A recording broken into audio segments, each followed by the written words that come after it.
Welcome back to Sports Talk with Dad. We have an amazing show here for you today. We are talking baseball all show long because we have robot umpires that are 100% needed after seeing some calls this weekend. And we are going to talk about baseball is terrible. And we can fix it with one fell swoop to get people more entertained. My name is Kyle, and as always, I cannot call this Sports Talk with Dad without the man sitting next to me, a man who apparently has a worse attention span than I do, considering we're starting a show. Oh, hi. What in the world are you doing? What have we talked about since almost the show began? Those are your baseball cards? I finally went and dug out just one box, and this is so fun to do. 1970. The Brewers moved to Milwaukee so late that they produced the cards with the Seattle Pilots on it. All right, you got to hold it up again so people can see it. I was showing you. I don't know if that comes through or not. No, it doesn't. We'll just have to. There we go. Seattle Pilots in 1970. They were planning on playing the season out there until like a week before the season started, when the team moved to Milwaukee. Milwaukee wore pilot uniforms. They changed the hats up, but the baseball cards were printed with Seattle Pilots. So this is like one of a lot of boxes I have.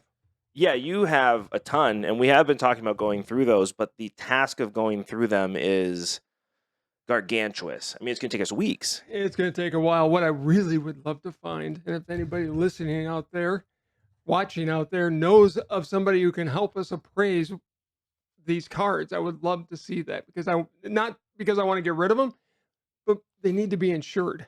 Well, I know you have good things in there, considering we started moving some of those around because the crate started to buckle, and we randomly found a Hank Aaron autographed picture just sitting on top. Yeah, that was cool. I forgot I had that.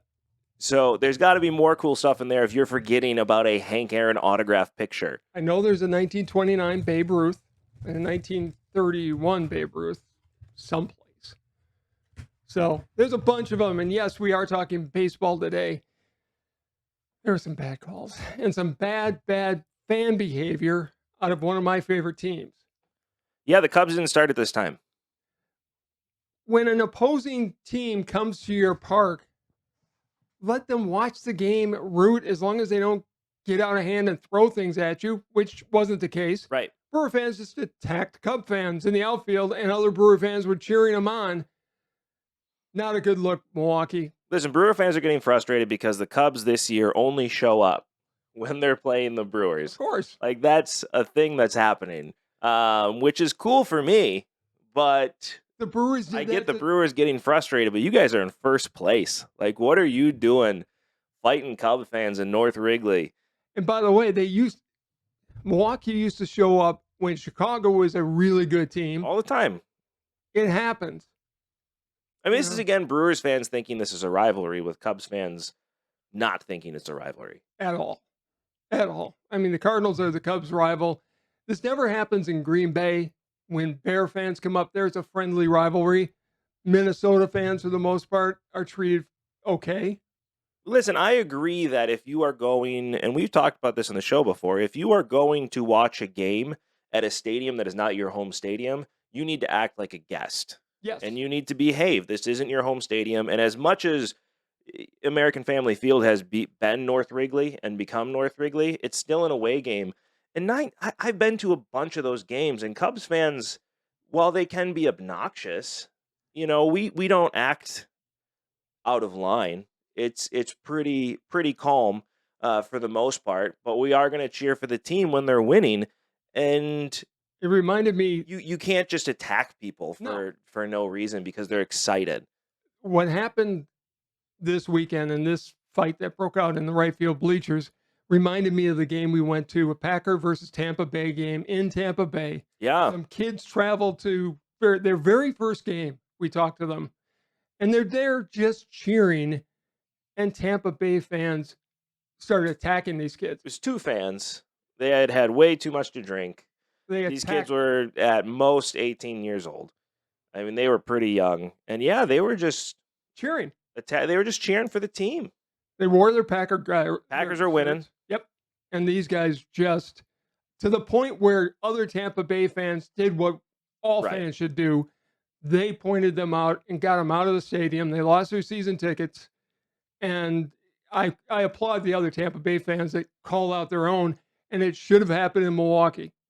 Yeah, it 100% should have. And I remember that situation because us, including the Tampa Bay fans that were in that section, offered to walk the kids to their car. I Yeah. mean, there was probably 10 of us because we were nervous that those guys were out there waiting for these kids. And luckily, no further incident happened. It sounds like cooler heads prevailed.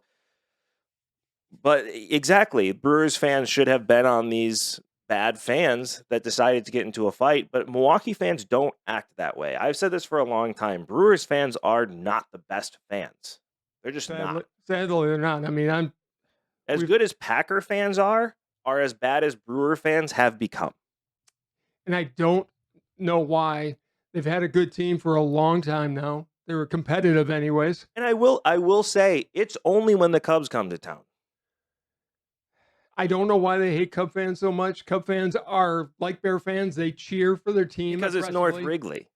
I know. They get it. There's more Cubs fans there 90% of the time than there are Brewers fans on a regular basis. And it drives Brewer fans nuts. Whose fault is that then? I agree. It's not Cubs fans. Right. They buy the tickets. They do. And they have every right to. And Brewers fans, if you really don't want Cub fans in your park, go buy the tickets. Right. They even tried to do something for Cubs games where you had to be within certain zip codes to order tickets. And the Cubs fans still showed up and still filled that park. Good for them. They're going to be there. You don't have a right to be mad about that. You don't have a right to act crazy about that. These Cubs fans are going to show up. And when the Cubs are winning at my least favorite score of 8-3, they're going to cheer. They're going to be excited. And there's nothing you can do about it. Getting mad and into a fight is not the answer. What we should be getting mad about and getting into a fight about is the terrible calls that are being made by umpires on a regular basis. You know how I feel about it, but honestly, I'm beginning to lose my defense of some of these umpires. It's so bad. But you and I took a look at this. Yeah. They don't miss that much high and low. It's inside and outside. No, and to go into the argument you had, which I do agree with, is it would be hard to have robots call balls and strikes from an up and down point of view. Correct. Because you're going to have hitters that are 6'6", because it's numbers to knees, and right? You don't have the laterals there to constantly change. You can do it with TV with the box, but not on the field. Not on the field. You could do it from a TV thing. I don't think we're necessarily there yet. You mentioned Hawkeye and tennis, but those lines stay the same. It changes up and down with baseball players. And historically, umpires aren't missing up and down. And if I go in and look at a clip that we had here from a previous episode where I called out the terribleness of umpires. Are you going to link and tell people to subscribe so they can see those? Yeah. Check out the video right here where I do talk about umpires in general. And don't forget to do this right here. Like, subscribe, hit that notification bell so you get notified every time we drop a video, so you get to enjoy this show as much as we enjoy making it. Thank you for calling me out on that one. I miss it all the time. I love doing that. I find out in the edit how much I've actually missed saying that. So I'm glad you called me out on it. But if we look at this here specifically, I get too excited during this show. I want to talk. And you do. Umpires aren't necessarily missing up and down. Like, there's some misses up and down, but for the most part, they are missing side to side. Correct. And a lot of that has to do with the catchers and where they're setting up. And where it's coming in. I saw one pitch. I don't have the video to link, but you can find it where the catcher's lined up to the outside and the pitcher misses inside. Right. But the ball's right down the middle of the plate. Yep. But the catcher jumps for it, and the umpire calls it a ball because the catcher is going for the ball so it doesn't hit the umpire.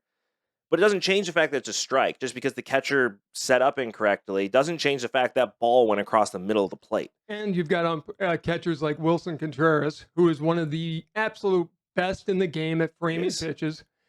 And oftentimes, especially when it's Angel Hernandez, God, he's awful. He follows the catcher rather than following the ball. Even the bobbleheads are agreeing with me. He does, and it's hard not to at that point. And again, if you look here, we're not missing up and down that often. There's a couple of calls here where it's up and down, but even Angel Hernandez only is missing up and down a couple of times. there's a way to do it with the Hawkeye tool or any type of sensors where you can go into this type of situation here and you can put sensors on the outside of the plate, Right. which Have them go will up and track down. the balls and strikes. I, Problem solved. well, that or there's an argument to be said for the hitters that are there being able to challenge a call or two during a game. Their Sure. eyes are so good that they know when they're in and out. I mean, Robin, Paul Molitor back in the day, other guys like Tony Gwynn especially, his eyes are better than the umpires. Yeah, they're seeing the seams on the ball. Correct. I mean, they're the best athletes in the world for a reason. This is an opportunity, though, where again you can get a green light, red light for the umpires if it's inside or outside those lines. If the and now the umpire only has to pay attention to the letters and the knees. They just got to make sure they're getting those calls in between the hitters. Look, I've been an advocate. I said the strike zone changed when they went away from the balloon umpires years and years and years ago. I don't know why they ever went away from those. I think that allowed the umpire to get a better look, but Sure, those days are gone. they're gone. I got to be honest with you, with what I've seen this year and the amount of bad calls, either let the batters challenge or go with a Hawkeye system for at least the in and outs. Well, what will happen here too is you'll be able to tell even when the batters are lined up on the inside. Because look what Anthony Rizzo does, right? He's crowding that plate. It doesn't change the fact that it's a strike if it goes over Correct. the plate. And how many times did Anthony Rizzo do balls get called balls that are actually strikes because of how he's lined up in the plate? It's still a strike even if it's inside. How many times do we see benches clear even though that pitch was within range of where it could have been? The inside part of the plate should belong to the pitcher, and this gives it back to them. Well, and that's been my argument for years. Pitchers need to be able to pitch inside. They Right. need to be able to brush up. If somebody's crowding a plate like Rizzo, Right. he needs to be able to be brushed back without the benches clearing. Right. It's just part of the game. Don't go head hunting, but you can throw inside. Well, and here's where this shows you too. If you have these lines here, you can even have some lined up on the outside where it's inside that white line. Because if that pitch is inside that white line from the plate, that's still not an inside pitch. That's the pitcher taking control of the plate, and it gives some power back to the pitcher on the inside.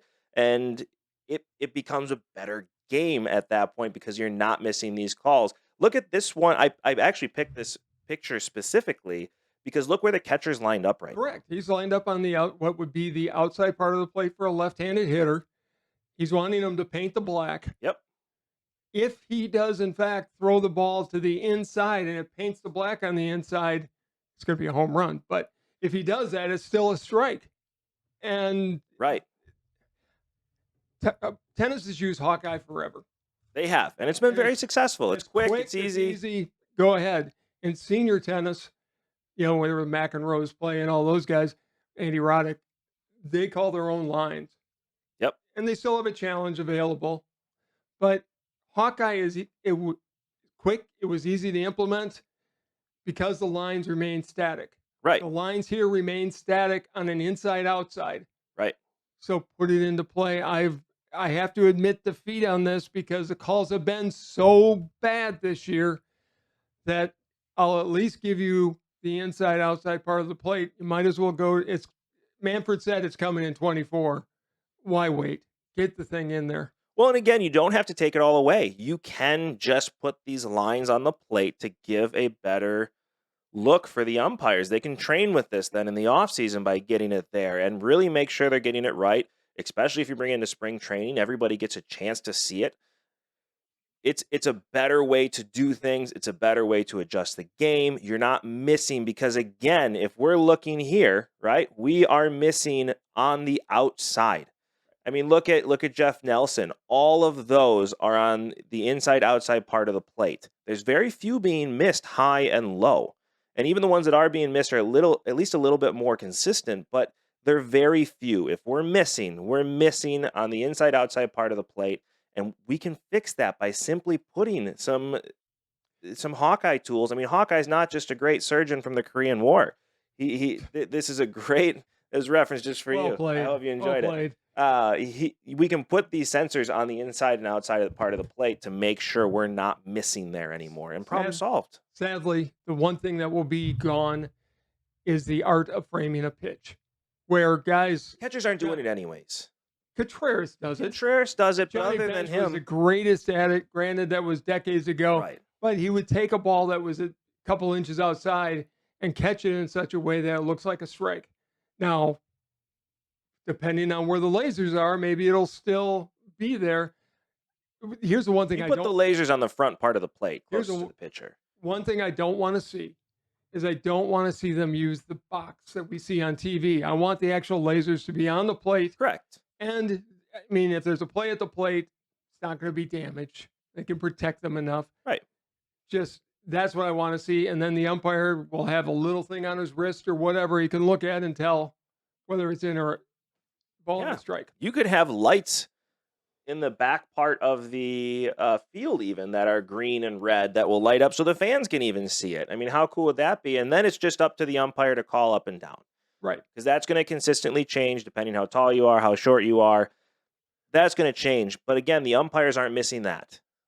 Not typically. It shows they're watching the glove of the catcher too many times, and they're not able to tell. And honestly, if we even look back to the 80s, right, because that's where you're trying to compare it to, there was how many guys that could throw the ball 100 miles per hour? There was a lot. And going back into the 70s. Not in the 80s or 70s. 100 miles per hour? Really? Nolan Ryan didn't pitch in the 70s and 80s? He did, but very few were throwing 100 miles per hour. Randy Johnson pitched in the 90s. There were a lot of guys that could throw that hard. Granted, there were more pitchers who threw off-speed pitch and what have you, but there were still pitchers that could throw that kind of heat. Pitchers started, though, right?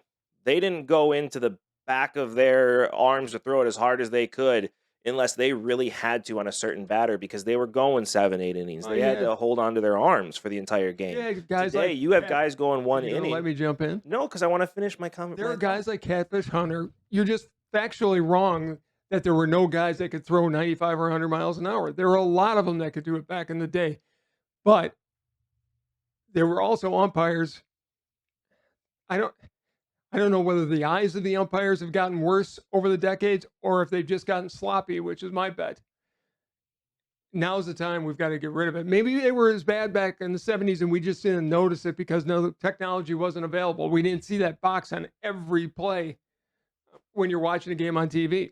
I would bet two things are happening right now. One, if you go back, I don't have the statistics in front of me, but if you go back and see how many pitches were 95 or higher back in the 60s and 70s and even 80s, I bet you it is nothing compared to what it is today. Specifically because you have a new pitcher every inning who's fresh, they're not here pitching anymore. They're just throwing as hard as they can. What have I told you for years? There aren't pitchers anymore. They're throwers. Right. And the guys that we were talking about are Hall of Fame players that could see the stitches on the ball. It's a lot to ask from an umpire to be able to see that on a regular basis. I just don't think they're seeing the ball. Well, and you're exactly right. I mean, the umpires don't have the eyes that the batters do. They don't. And it is tough to ask a guy like you and I off the street to go and say, watch a 95-mile-an-hour fastball come in, and in a millisecond say, ball or strike. Right. This gives the advantage. I think these lines here would be perfect. It gives sensors right on the plate. Like you said, you can protect those from plays at the plate. You just put them on the front side of the plate. You give the umpire the chance to see if it's inside or outside. If it's outside, it's a ball automatically. If it's inside and crosses the plate inside, well, now you have to decide if it's up or down, which, again, these guys aren't missing. No. But this fixes it. Well, and I think the lasers, honestly, they should be on 5 points. Home plate is a 5-pointed pentagon. It is. I mean, I don't know why you'd need it on you might not need it on the back, but on the two, and maybe who knows? Maybe on that back one, it can be angled in such a way to try to help with the low ball, anyways. But the backside doesn't matter though. It just needs to cross the front part of the plate in here to be a strike. Like, why confuse it even more? You just need it on the front part of the plate. That's what's the strike. Well, I think you need it on the 4 corners, so you're getting from the black up, straight up and down. I mean, I don't know how the technology works. Maybe they can just put it on the front part of the plate and call it a day. All you need to do is see if it crosses the plate within those lines. Well, you need to do. You need to see whether it's inside or outside, and maybe just if anything, it would be lasers across the entire front part of the plate. Maybe that's the answer. I don't know. But they've got the technology exists. I'm tired of seeing some of the misses that we've seen. And as you said, it's inside and outside. It's been really, really bad this year. And it can't continue. No, it can't. I mean, we're beating the dead horse at this point, but tell us what you guys think in the comments below. Do we just need to add a Hawkeye-style laser on the front part of the plate to make sure we have the inside-outside? You've seen the results. These umpires are not missing high and low. They're missing left and right, and we can fix that right now. I don't know why Rob Manfred isn't putting this in place. Because you have to negotiate with the union. I would think the union would be all over this, but I don't think Rob Manfred knows what he's doing. Well, that's another conversation. I think a lot of people would agree with that. But speaking of not only fixing the balls and strikes, which we found a way to do it. We found another way. We found another way to make baseball exciting for fans all across the country. And why they aren't doing it, I have no idea. We're going to link this video up above here, so make sure you check, because we have talked about this in the past. But before you do, don't forget to do this right here, which is like, subscribe, hit that notification bell so you get notified every time we drop a video, so you get to enjoy this show as much as we enjoy making it. I think it's time we get into it. We are at the traditional halfway point.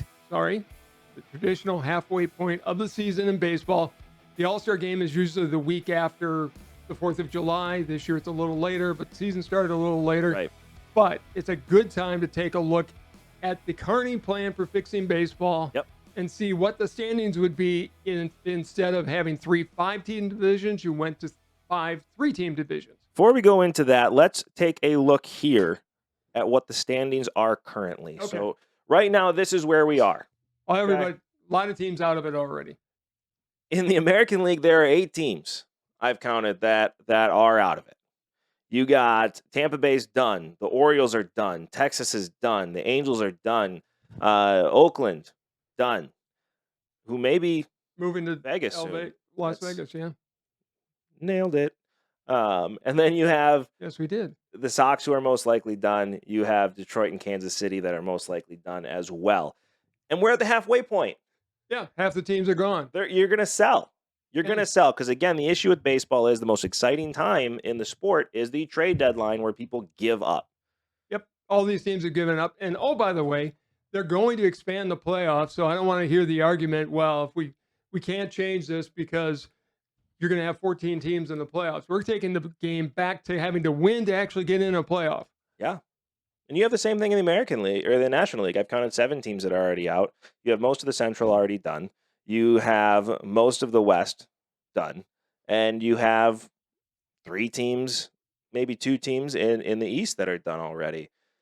Now, we can split this up, though, to make it more exciting. And again, we've talked about this before here. So this was our idea of splitting up the divisions. Again, check out right here. You can check out that video where we go into detail on rule changes and division changes and why this makes the sport better. So I'm not going to get into it today. I know you're not either because we've talked about this and you can watch our past videos. You may get into this more. That's fair. But this is what our divisions would look like. So what we want to do today is show you at the halfway point what exactly this could look like for baseball fans this year. This is what our standings would look like. These are the games as of July 5th. This is when this information was pulled. So as of July 5th, you have some pretty outstanding races here going on. You have the Dodgers, which have a big lead over the Giants and the Angels. You have St. Louis that's now in first place versus before, with the White Sox all of a sudden still in it. They're like 10 games back at the All-Star break. Less than that, actually. 10 games, you can overcome a 10-game deficit. Right. Philadelphia is now in the playoffs in first place, with Pittsburgh still in a chance to make a move. They're 10 games back right now. Atlanta's in first place with Miami. They're 9 games back right now. San Diego's now in first place.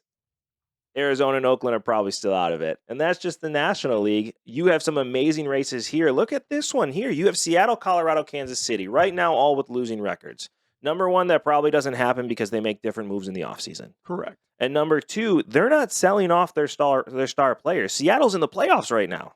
Yeah, and you know what? It happens in the NFL where a team with 7-9, It's a happened. losing record, gets into the playoffs. These So I guys don't aren't have a going to have problem with losing that. records I when the thi- season is done if this is the case. No, because they're going to be playing each other a little bit more.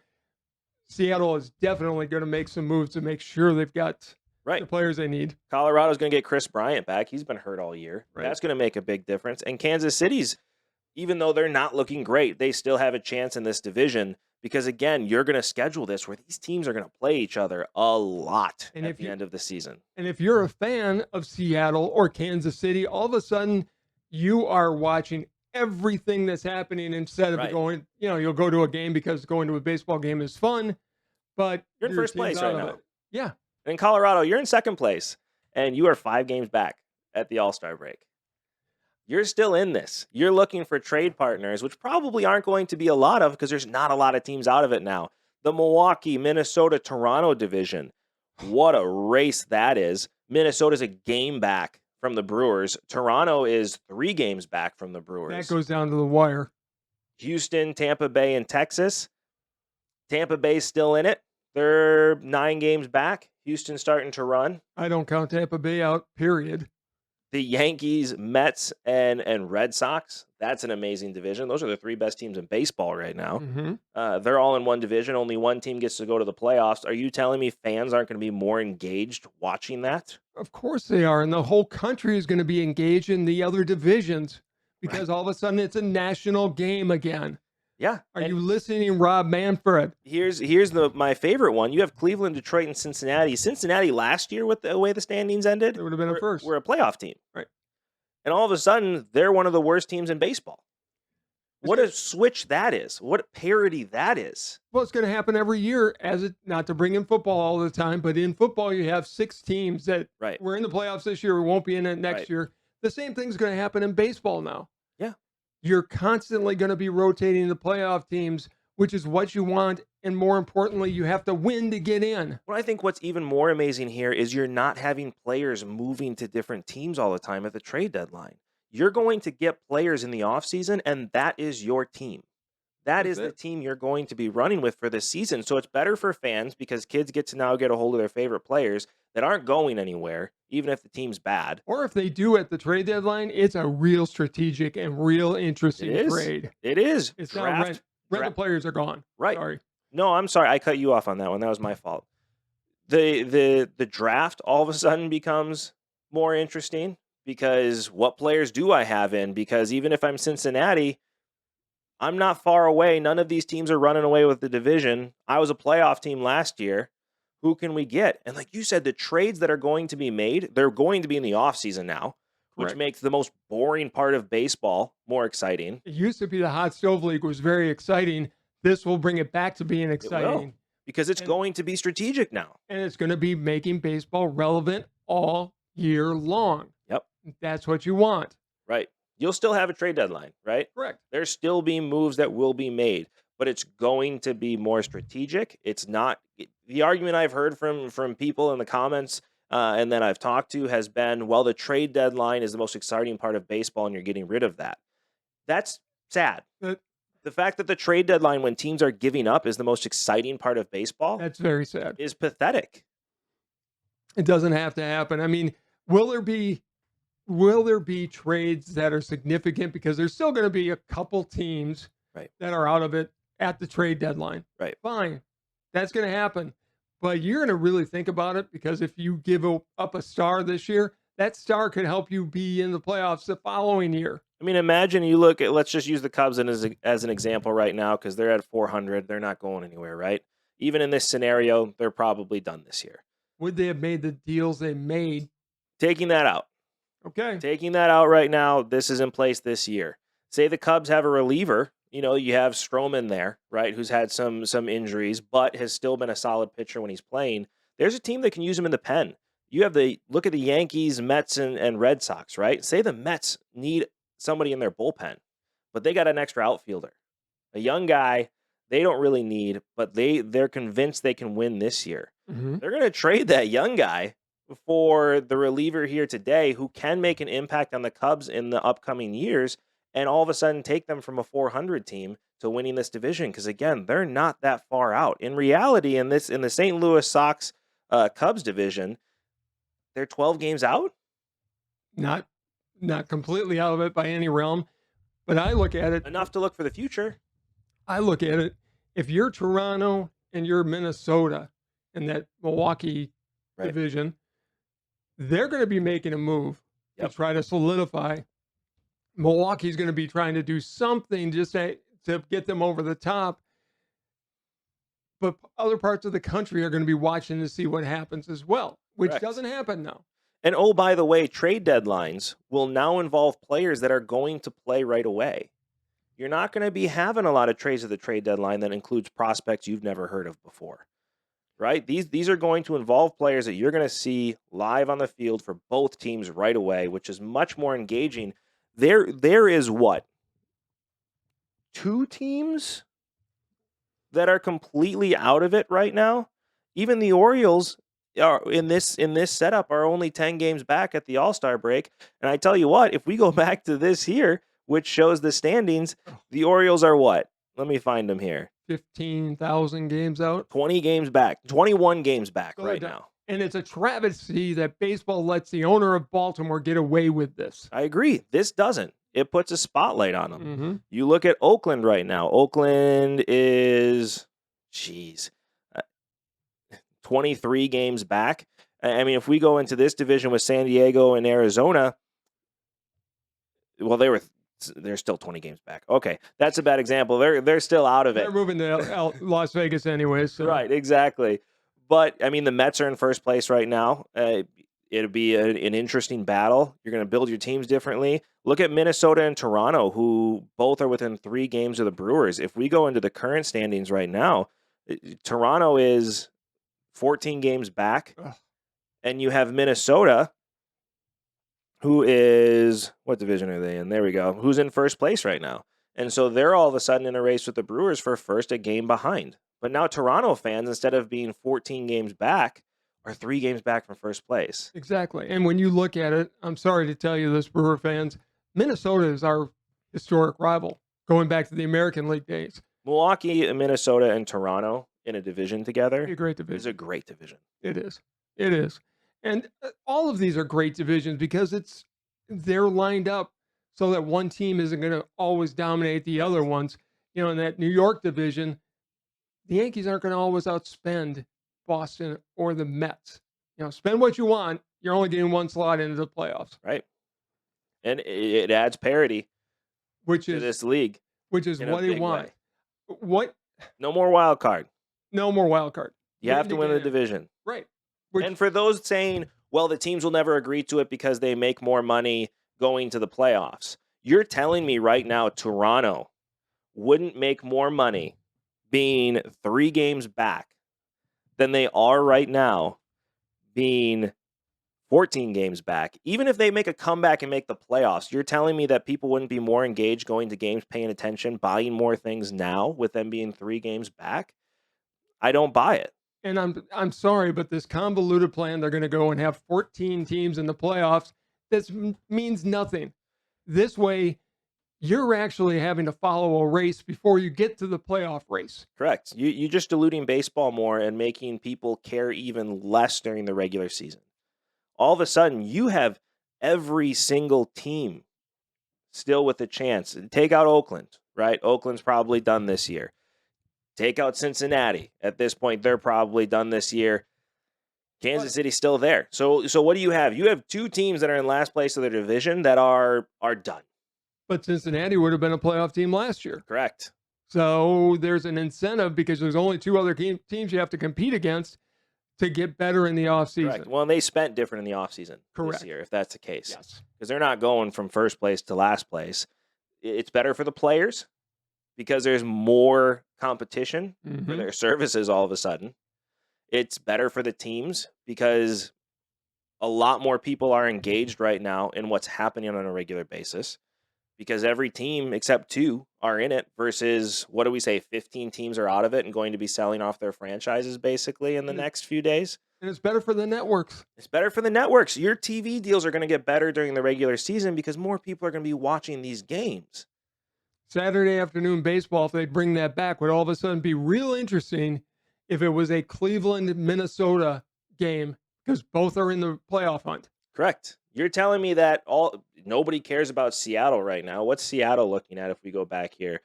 Seattle is in. Done. I gotta even look here. They're so far down I can't even find them.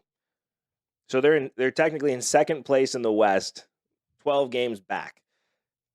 All of a sudden you take them here and they are in first place in this division and they have a 5-game lead on Colorado. You're telling me in this situation that if Seattle plays Milwaukee, people aren't paying attention, or Seattle plays Toronto, now people aren't paying attention? You have two teams that are now in the playoff hunt that really aren't right now. And think what that's going to do to the players. They are going to be putting out maximum effort every game because Correct. it means so much more. It does. Every game matters now. You're never out of it in this type of setup here. You're going to get paid more because it's going to mean more. You are going to, it's just going to be a more interesting game. It's going to be a better game. I'll be paying more attention to baseball at that point. All of a sudden, you know players more than you do now. I'm going to know players that are playing in Seattle, which I don't now. Well, and the only people that, let's face it, the only people outside of the baseball purists who follow every team, but the only players you know on the West Coast are Mike Trout and Ohtani right now. Right. On a losing team. Exactly. Maybe a couple players from LA, but this would the Dodgers so have the more. National League All-Star team right now, so They do, and that's something that the Angels would have to step up and compete against. Correct. But Giants they would would. The Giants will be back. I'm not worried about them at all. It's just a better way to do it than getting all convoluted, putting in a lot more teams into a mixed-up playoff run. This makes baseball a national game again, as I said earlier, and it makes it so much more fun to watch throughout the season. It does. Well, for anybody that's going to sit here and say, well, the Mets and Yankees are both in first place right now, and Boston's one of the better teams in baseball, don't you want those guys in the playoffs? I don't. That's what makes the regular season exciting. I remember a year when the Dodgers and the Giants won over 100 games, but only one got in. Right. Made it exciting. You already beat the team. Yes. All of a sudden, the Yankees are now the best team in baseball going into the playoffs, but anybody can win at any time. You're going to see Yankees and Seattle play each other, and Seattle could win. Mm-hmm. Very easily they could win, especially if they make the right moves, they get the right call-ups. It could be a different ball game. I want baseball to be exciting. I'm not interested in seeing the Red Sox and Mets in the playoffs every single year because they're the best teams. I'm interested in watching in September and saying who's going to make it because those are the three best teams, and we have some amazing matchups coming up. It forces baseball to stop looking at the coasts and forgetting about all the teams in the middle. It forces baseball now to look at their game as a national game again and saying, oh, wait, the Yankees can't compete without the Kansas Cities and the Minnesotas of the world. So we better pay a little bit more attention and start covering their games a little more. And granted, a lot of the games are on TV. Almost every game is on TV now. In networks. And you know, there's a Yes Network and there's Milwaukee is on FS1 or something. But you're watching them with a different eye towards the playoffs with every single team. Yep. It's something that should, where Hawkeye should come in, this should also come in at this point. Right. You need, like Hawkeye in Korea, we need some surgical help here because we have an emergency where baseball needs to be fixed because they are falling by the wayside. I would argue right now baseball is the worst out of the four major sports. And football's more interesting. Basketball's more interesting. Hockey's more interesting. Yeah, I can't argue with that. And for the off season, nobody follows baseball in the off season. We had a lockout and nobody cared. Right. Seasons didn't start on time. Nobody cared. We've talked about baseball a couple times this year, where if this would be involved, we would also be forced to talk about them on almost every episode. Correct. And talk about the playoff race. Correct. We've talked about other rule changes. Again, I did link that up above. You can check out the card where we talk about different rule changes as well. You know, a big one I believe in is one pitching change per inning. You can make one change throughout the game in the middle of an inning. Everything else has to be done beforehand. We talked about the 12th inning. We have a lot of rule changes, but I this like the one right 12th inning. here, This is the basis this for all of them. fixes the game as a whole. Yeah, you're going to be more interested in watching an entire game, even if it is a 3.5 hour game, Right. because your team is still involved in a pennant race. We go from having 15 teams out of it completely already to 2. And even those guys can go on a streak. Correct. And can get themselves back into it. It's anything's possible. You still have half a season to go. But again, you have 2 teams that could really trade somebody. But even then, you're not going to see that because they're going to come in the next year. Cincinnati's not going to trade away their stars. They were a playoff team last year.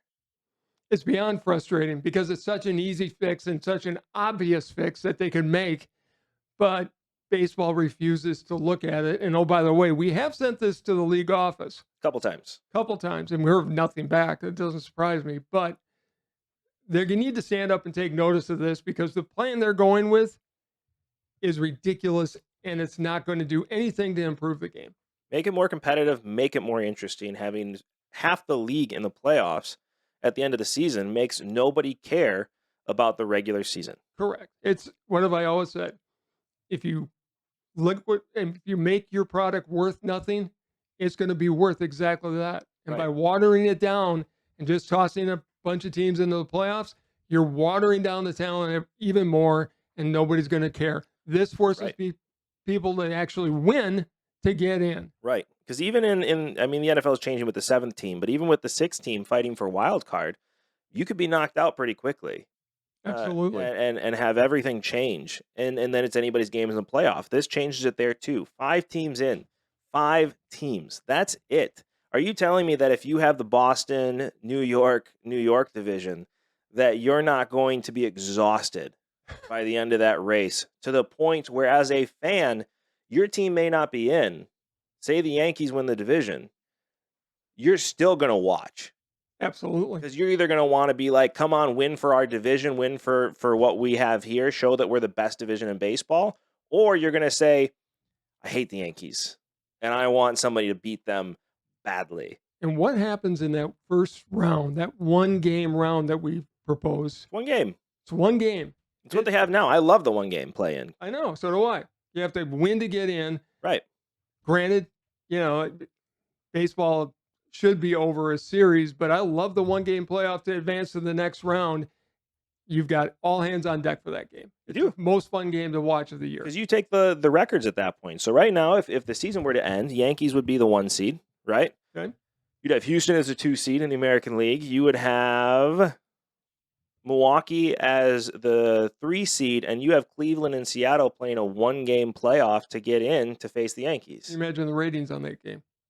Nationwide, there would be huge ratings. It would be, because you have to beat each other for the right to play the Yankees, the best team in baseball. In the National League, who's in first place? You got the Dodgers in first place. You got San Diego in second place. You have, Atlanta in second place, San Diego in third place, and then you have Philadelphia and St. Louis playing a 1-game playoff for the rights to face the Dodgers. And who knows what can happen when you play the Dodgers. It happens every year. If the Dodgers are not playing well, if their arms are getting tired, nobody's out of it. Right. And, who's in? Philadelphia, they're in third place right now. They're 8 games back. All of a sudden, they're in first place right now with the Pittsburgh Pirates 10 games back. They're still in it. They are. And we've seen it. I go back to when the Cubs had that 9 or 10 game lead going into September, and they lost it to the team. I hate the Mets. You don't need to talk about that. I hate it.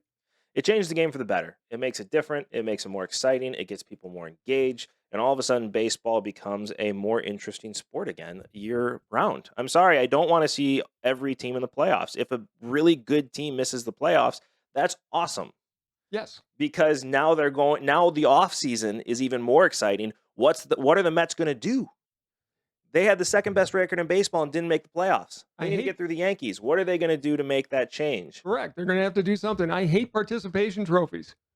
Win. You can't win your division. You don't belong in the playoffs. Exactly. And all the extra teams in the wild cards are nothing more than participation trophies. Why do you get a second shot at the Yankees when they already beat you? If Boston makes it, why do you get a second chance at Boston? They already beat you. And they'll be there next year, and they'll be beating their brains in, and it's going to be more competitive. The players are going to love it because it's going to be more money for them and more recognition for them. It's all of a sudden Mike Trout is going to be Trout's a bad example. He's been on a bad team for a long time, but the Angels finally might do something, and Trout's going to be known nationally as much as Aaron Judge is. Correct. And he should be. He should be. He's the best player in the game. And there's going to be more money spent in the offseason on longer contracts because you're going to want to sign your stars early and they're going to stay where they are. You're going to also have more 3-year deals on closers, and you're going to have just more contracts in general fighting for the right to win. Veteran players are all of a sudden going to become a commodity again. Because if you're close, you don't want to spend time developing somebody. You need to win now. And veterans are going to be a commodity at that point. And you're still going to have younger guys coming up that are going to be stars. It's a better, more engaging game. And it's such an easy fix. And I don't know why the league office hasn't been listening to us when we send these things in. We just get those, thanks for writing us. We appreciate it. Don't go away. I don't know either. They need to. Please share this everywhere. Because they need to stand up and take notice, because this would actually fix all of the problems baseball has and make the greatest game ever invented relevant again. It would. It'd become the pastime again. Yeah. Because right now they are the fourth sport. Sadly. And they're the fourth sport. And going down fast. Yeah. I mean, pretty soon soccer's going to be ahead of baseball unless they make these changes. Well, and it's time for baseball to make some major leadership changes. Because right now they're all about, they don't care about the fans. They don't care about the playoffs. They just want to get money. Right. And that's got to change. Hey, if you're looking for a new commissioner, we are available. You let us know. I'd be happy to step in and make these changes and save baseball. We can run a whole political campaign. I mean, why not? It sounds like fun. Nah, I don't sound fun. But we can fix baseball though, which is awesome. And again, you can check out the links that I've had in the cards here on what other rule changes we do have in mind, because there's some good ones out there that'll fix baseball. The big one is the divisions. The big one is Hawkeye on home plate to give these umpires a chance. The big one is 12th inning. 12th inning to end the game sooner. The only one pitching change. And that one may go by the wayside. Innings per game. It won't. It's brilliant. Make people pitch only again. Because it's your idea. That has a big part to yes, do it with does. it. Yeah. It definitely does. I mean, the three-team divisions, that is brilliant. That's the one that needs to happen. Yes. And it needs to happen right now. Right now. I'm going to go back and look at baseball.